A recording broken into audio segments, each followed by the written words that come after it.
In the State House budget, it says here, 123 million to buy catering equipment and materials.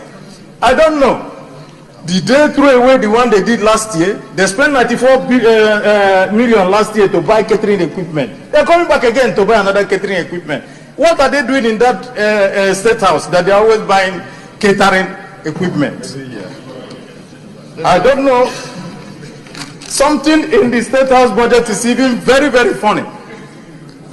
They have welfare for 209 million, honorarium and sitting allowance for 556 million. And we want to ask, if you're going to spend 765 million for honorarium and welfare, is that a university where they're paying people to come and sit there? I thought that is a State House.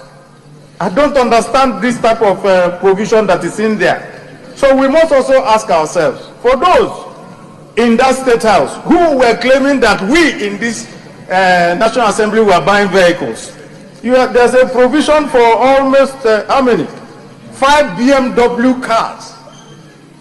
And they say we don't need vehicle, but they are buying for themselves. What are they doing with it?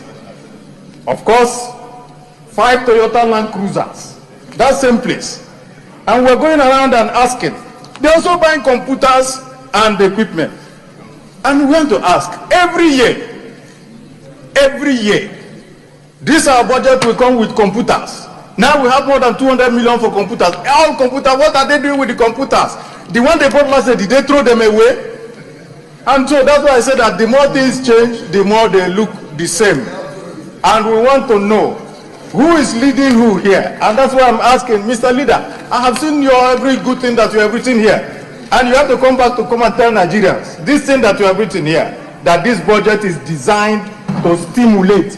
How are you going to stimulate by driving away private sector?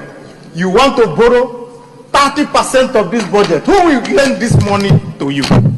And if there's no borrowing, that means that no, this budget will not also be implemented. And so we now come down to the fact of implementation. Of course, if you're unable to get any money, how are you going to implement? And then we're going to end up again coming back next year saying the same thing.